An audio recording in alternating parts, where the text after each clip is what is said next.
या कुन्देन्दुतुषारहारधवला या शुभ्रवस्त्रावृता या वीणावरदण्डमण्डितकरा या श्वेतपद्मासना। નમસ્તે વિદ્યાર્થી મિત્રો, dear friends. Today's subject of English Standard 5. તો બાલ દોસ્તો, આજે આપણે સ્ટાન્ડર્ડ 5માં ઇંગ્લિશમાં આપણે આજે સરસ મજાનો એક ટોપિક એટલે કે ગ્રામરમાં શીખવાનો છે હાઉ મેની. હાઉ મેની એટલે કે કેટલા. હવે હાઉ મેની જ્યારે આપણે પ્રશ્ન કરીએ ત્યારે એમાં ખાસ કરીને કેટલા જેમાં સંખ્યા દર્શાવે છે અને અમુક બહુવચન શબ્દો પણ આપણે યાદ રાખવાના રહેશે. તો એના માટે આપણે આગળ એનો ટોપિક જોઈએ. તો ચાલો બાળ દોસ્તો, આપણે હાઉ મેનીના વાક્યો બનાવવાના છે અને હાઉ મેની વાક્યો કઈ રીતે બનાવીએ આપણે તે આપણે શીખીએ. હાઉ મેની કેટલા, તો એનો રૂલ્સ એના નિયમો છે બે. એક તો 1 to 25 સંખ્યા લેવાની છે તમારે, એટલે કે 1 2 3 25 સુધી, એટલે કે આ રીતે એક સંખ્યા જોશે. બીજું નંબર 2 બહુવચન પ્લુરલ્સ એટલે કે બહુવચનો લેવાના છે. હવે તેની અંદર નિયમ જે છે બીજા નંબરનો બહુવચનનો તે આપણે જોઈએ. નંબર 2 બહુવચનના નિયમો, એમાં ખાસ તમારે આ બહુવચનના નિયમો તમારે યાદ રાખવાના રહેશે. હાઉ મેનીના જે પ્રશ્ન બનાવીએ, જે વાક્ય સેન્ટેન્સ બનાવીએ, તેની સાથે સાથે આપણે જ્યારે સિમ્પલ પ્રેઝન્ટ ટેન્સ એટલે કે સાદો વર્તમાનકાળ આપણે શીખીશું ત્યારે પણ આ જે નિયમો જે છે 6 કે જે 7 એ તમારે યાદ રાખવાના રહેશે. તો તમારે સિમ્પલ પ્રેઝન્ટ ટેન્સમાં પણ આ જે નિયમો જે છે તે તમારે કામ આવશે. તો ચાલો બાળ દોસ્તો, નિયમ નંબર 1, રૂલ્સ નંબર 1, બહુવચન નામની પહેલાં આર્ટિકલ એ કે એન મુકાતો નથી. એક તો આપણને ખબર છે કે જ્યારે કોઈ પણ એક વચન સ્પેલિંગ હોય તેની આગળ જ એ કે એન આવે, અને એ ક્યારે આવે ને એન ક્યારે આવે એ આપણે ગયા વિડીયામાં જોઈ ગયા. તો જ્યારે વ્યંજન હોય તો ત્યારે એ મુકાય છે, જ્યારે સ્વર હોય કોઈ પણ સ્પેલિંગની આગળ કોઈ પણ એક જે અક્ષર જે છે તે સ્વર હોય તો એન આવે ને વ્યંજન હોય તો એ આવે. નિયમ નંબર 2, રૂલ્સ નંબર 2, નામના અંતે S S H double S X C H O હોય તો ES પ્રત્યય લાગે છે. એક્ઝામ્પલ તરીકે બસ એટલે કે BUS, તો સ્પેલિંગ આપેલો છે બસનો, તેની પાસે શું આપેલું છે એસ, તો એસ હોય, SH હોય, ડબલ એસ હોય, એક્સ હોય, CH હોય કે ઓ હોય ત્યારે એની પાછળ આપણે ES પ્રત્યય લગાડવો પડે. એટલે કે બસનું બસીસ, એટલે કે એક બસ હોય તો બસ, પણ ઘણી બધી બસો હોય બહુવચન માટે આપણે તેની પાછળ ES લગાવવો પડે.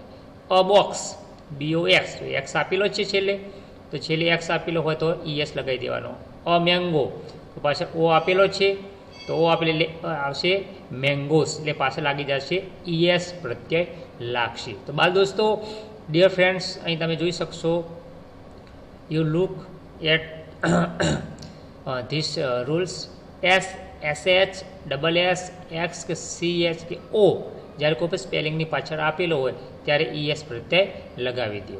ત્યાર પછી રૂલ્સ નંબર 3, નામને અંતે એટલે કોઈ પણ સ્પેલિંગ હોય એના છેલ્લે વાય હોય અને તેની પહેલાં જો વ્યંજન આપેલો હોય, એટલે કે A E I O અને યુ સિવાય બાકીને, જાણે કે BC D ET એટલે કે વગેરે જેવા વ્યંજનો આપેલા હોય વાયની આગળ, તો એ વાયનો આઈ કરી દેવાનો અને ત્યાર પછી પાછળ ES પ્રત્યય લગાડવો.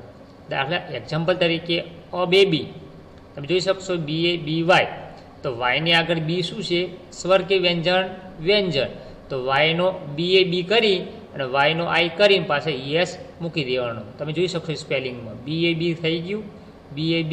હવે વાય દૂર કરી નાખવાનો અને વાયની જગ્યાએ શું મૂકવાનું, આઈ, અને પાછળ ES.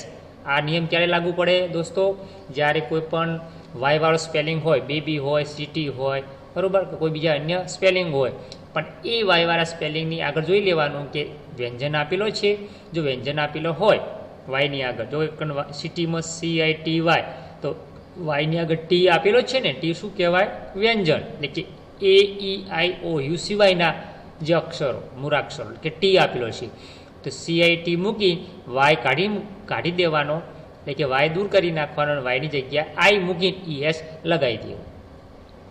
રૂલ્સ નંબર 4, નામને અંતે વાય હોય અને તેની પહેલાં AEIOU જેવા સ્વરો આપેલા હોય તો વાયની પછી તરત એસ મૂકી દેવું, એટલે કે એસ પ્રત્યે મૂકો. એક્ઝામ્પલ તરીકે અમંકી તમે જોઈ શકશો, MONKEY વાયની આગળ સ્વર આપેલો છે ને, પછી જો MONK તો DONKEY તો વાયની આગળ સ્વર આપેલો છે, એ હોય, ઈ હોય, આઈ હોય, ઓ હોય કે હ્યુ હોય. વાયવાળા સ્પેલિંગમાં વાયની આગળ સ્વર આપેલો હોય તો એનો એ સ્પેલિંગ મૂકીને તેની અંતે કે પાછળ માત્ર એસ પ્રત્યય લગાવવો. મંકીમાં જો મંકીસ થઈ ગયું, ડોંકી એટલે ગધેડો, ડંકીનું શું થઈ ગયું? ડંકીસ એટલે કે ઘણા બધા ગધેડાઓ, ઘણા બધા વાંદરાઓ. રેડી. પણ વાયની આગળ જો વ્યંજન આપેલો હોય તો આપણે અગાઉના જે આપણે નિયમ શીખ્યા તો તેમાં શું કરવાનું? ધારે કે બેબી હતું તો વાયની આગળ વ્યંજન હતો તો વાયનો આઈ કરી ES લગાવી દેવાનો. પણ વાયની આગળ જે સ્વર આપેલો હોય ઈ કે ગમે તે એ 5 સ્વરોમાંથી એક તો એનો સ્પેલિંગ મૂકી દેવાનો અને એની પાછળ માત્ર એસ પ્રત્યય લગાડવો. હવે રૂલ્સ નંબર 5, નામના અંતે F કે FE હોય તો એફની જગ્યાએ VES પ્રત્યય લાગે છે. એક્ઝામ્પલ તરીકે લાઈફ, LIFE, જો FE આવ્યું, FE આવે કે F આવે તો ડાયરેક્ટ FE કે F દૂર કરી પાછળ શું લગાવી દેવું? VES. જો LIFE એની જગ્યાએ FE દૂર કરી નાખ્યું, LI મૂકી દીધું અને પાછળ શું મૂક્યું? FEની જગ્યાએ VES. શું મૂકવાનું? VES. તમે જો લીફ, લીફ એટલે પાંદડું, એક હોય તો પાંદડું, લીવ્સ એટલે કે પાંદડાઓ. જિંદગી, LIFE લાઈફ એટલે જિંદગી, ને લાઈફ્સ એટલે કે જિંદગી ઘણી બધી. તો LEAF અહીં પાછળ F આપેલો હોય કે FE આપેલો હોય તો FE કે F દૂર કરી તેની પાછળ VES લગાવી દેતા જે છે સ્પેલિંગ અથવા નામ એ બહુવચનમાં ફેરવાઈ જશે. ત્યાર પછીનો રૂલ્સ નંબર 6, બહુવચન અનિયમિત નામો. અમુક એવા નામ હોય છે કે તેની પાસે એસ કે ES લાગતો નથી પરંતુ તેને અનિયમિત નામો હોય છે, તેને ડાયરેક્ટ રીતે એને કરવામાં આવતા હોય છે. ધારો કે મેન એટલે કે માણસ, ઘણા બધા માણસો હોય તો વચ્ચે જે એ છે એની જગ્યાએ ઈ મૂકી દેવાનું, અમીન એટલે મેન હોય એનું મીન થશે. બહુવચનની આગળ કદી એક એન આવે નહીં. અ ચાઇલ્ડ એક બાળક હોય તો ચાઇલ્ડ, ઘણા બધા હોય તો ચિલ્ડ્રન. અ વુમન એક સ્ત્રી હોય તો અ વુમન, અને ઘણા બધી સ્ત્રીઓ હોય તો વુમેન. એવી રીતે ઘણા વાક્યો આ રીતે આટલા બધા નામો આવી શકે. ત્યાર પછી રૂલ્સ નંબર 7, અમુક શબ્દો એક વચન ને બહુવચનમાં એક જ રહે છે, તેમાં કોઈ ફેરફાર થતો નથી. એક્ઝામ્પલ તરીકે અ શીપ એટલે કે ઘેટું, એને શિપ્સ ના કહી શકાય, બરાબર? એનું શીપનું શીપ જ થશે, ખાલી આગળ એ કે એન નીકળી જશે આર્ટિકલ. ઓફિસ એક માછલી હોય તો ઓફિસ કહેવાય, અને ઘણી બધી માછલીઓ હોય તો ફિશ કહીએ છીએ. તો આ રીતે ડિયર ફ્રેન્ડ્સ આપણે જે એક વચન હતું અને બહુવચનમાં કઈ રીતે જોયું તે રીતે આ 7 એટલે કે જે 7 નિયમો હતા, 7 રૂલ્સ મુજબ તમારે તૈયારી કરી લેવાની રહેશે. હવે આપણે હાઉ મેની જે સેન્ટેન્સ જે વાક્યો જે છે તે કઈ રીતે બનાવવા તેનું આખું ફોર્મેશન મેં નીચે મુજબ લખ્યું છે, બનાવ્યું છે. સેન્ટેન્સ ફોર્મેશન જેને કહેવાય ગુજરાતીમાં બંધારણ, વાક્યનું બંધારણ. તો પહેલાં હાઉ મેની આવશે, પ્લસ પછી નામ આવશે એટલે કે કોઈ પણ નામ આવશે, કાઇટ્સ, મંકીસ, ડોંકીસ, યા ટ્રી, કોઈ પણ ઝાડ, કોઈ પણ નામ આવશે. પ્લસ ઇજ એમ આર ટુ બીનું રૂપ આવશે એટલે કે ઇજ એમ આર.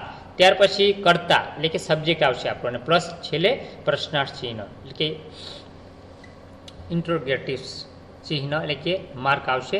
એટલે કે હાઉ મેની તમે ખાલી ખાસ દોસ્તો ખાલી આ જે ફોર્મેશન તમે મગજમાં લઈ લેશો તો ઓટોમેટિક તમને વાક્ય બનાવતા આવડી જશે.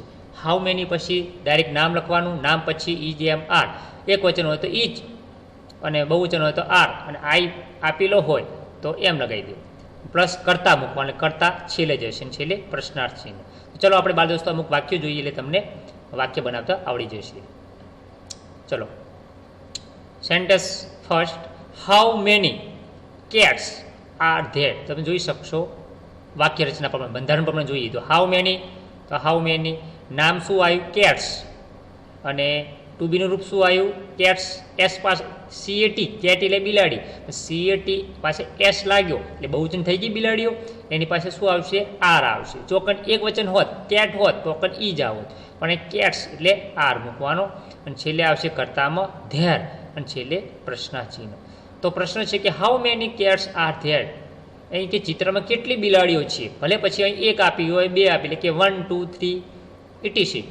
તો કેટલી બિલાડીઓ છે? તો પણ એક, તો એ નીચે લખવાનું, પછી એનું વિધાન વાક્યમાં ફેરવી દેવાનું, ધેર ઇઝ 1 કેટ, એક બિલાડી છે. તે રીતે sentence number 2, how many apples are there? How many પછી નામમાં આવ્યું એપલ્સ, એપલ્સ બહુવચનમાં છે એટલે ટુ બીનું રૂપ આવશે આર. ત્યાર પછી કર્તામાં સબ્જેક્ટ શું આવશે દોસ્તો? તો ધેર, અને છેલ્લે પ્રશ્નાચિહ્ન. તો how many apples are there? કેટલા સફરજન છે? તો ચિત્રમાં તમે જોઈ શકશો પિક્ચર્સની અંદર. Please everybody look at this pictures. 2 apples, there are 2 apples, 2 સફરજન છે. ત્યાર પછી આગળ જોઈએ sentence number 3, how many cows are there? અહીં કેટલી ગાયો આપેલી છે? તો તમે જોઈ શકશો કેટલી છે? 1 2 3. Friends, you count after you answer on your notebook. There are 3 cows. અહીં કેટલી ગાયો આપેલી છે? 3 ગાયો આપેલી છે. તો આવી રીતે વાક્યો તમે બનાવી શકશો. તો બાળ દોસ્તો, તમારું આજનું જે હોમવર્ક છે તે તમારી સમક્ષ મેં આ રીતે પ્રશ્નો પૂછ્યા છે અને સામે ચિત્ર આપેલા છે. તમારે how many cows are there તમારે કાઉન્ટ કરવાના, ગણતરી કરી અને પ્રમાણે તમારે અહીં વાક્યો, જેને કહેવાય વાક્ય પ્રમાણે વાક્ય બનાવવાનું, સેન્ટેન્સ બનાવવાનું. પહેલાં ગુજરાતીમાં લખવાનું કે how many cows are there? કેટલી ગાયો છે? હાઉ મેની એટલે કેટલી. પછી એનું વાક્ય નીચે બનાવવાનું, વિધાન વાક્ય ધેર આર. અને વાક્ય ક્યાંથી બનાવવાનું? ધેર આરથી જ બનાવવાનું. જો એક વચન હોય તો ધેર ઈ જ મૂકવાનું, બહુ વચન હોય 2 3 4 એટલે કે 2 3 4 5 હોય, ઓનલી ફોર 1 હોય તો ધેર ઈ જ. બાકી 2 થી સ્ટાર્ટ થાય તો ધેર આરથી સ્ટાર્ટ કરવું. તો ધેર આર 3 કાઉસ, 3 ગાયો છે. ચલો બાળ દોસ્તો, આજનું હોમવર્ક તમે નોંધી લેશો. હોમવર્કમાં સેન્ટેન્સ આપેલા છે. તો સેન્ટેન્સમાં તમે જોઈ શકશો 5 સેન્ટેન્સ આપેલા છે તમારા સમક્ષ કે how many kites are there? એક એક્ઝામ્પલ હું તમને સમજાવું. તો કેટલા પતંગો છે અહીં? તો તમારે ફ્રેન્ડ્સ કાઉન્ટ કરવાના રહેશે. 1 2 3 4 5. તો તમે નીચે લખવાનું કે કેટલા પતંગો છે? ગુજરાતીમાં લખ્યા બાદ નીચે લખવાનું કે કેટલા 5 કાઇટ્સ છે? તો બાળ દોસ્તો આવશે ધેર આર 5 કાઇટ્સ, એટલે કે 5 પતંગો છે. એવી રીતે how many trees are there? અહીં કેટલા ઝાડો છે? તો અહીં 1 એ લખવાનું કે અહીં ગુજરાતીમાં લખી શકો કે ધેર ઇઝ કેમ આવ્યો? કારણ કે અહીં માત્ર ઓનલી ફોર 1, એટલે કે એક જ ટ્રી છે, એક જ ઝાડ છે. તો ધેર ઇઝ 1 ટ્રી, એક ઝાડ છે. એવી રીતે પછી how many balls are there? તો અહીં બોલ્સ આપેલા છે. How many elephants R there? અહીં એલિફન્ટ્સ આપેલા છે. તમારે આ રીતે સેન્ટેન્સ બનાવવાના છે, નીચે ગુજરાતી પર લખવાનું છે. Last, how many monkeys are there? અહીં પિક્ચર્સની અંદર કેટલા વાંદરાઓ આપેલા છે, અહીં નીચે લખવાનું કે કેટલા વાંદરાઓ છે. પછી ધેર દ્વારા વાક્યો બનાવવાના. તો બાળ દોસ્તો, આજનો જે અહીં આપણો વિડીયો હતો હાઉ મેની, તે મેં સમજી ગયા હશો. You understood my topic of grammars how many. બાળ દોસ્તો, તો આજનો અહીં વિડીયો જે છે આપણો હાઉ મેની એ અહીં પૂર્ણ થાય છે. તો એવરીબડી ગુડ બાય, આવજો, હેવ યુ ગુડ ડે.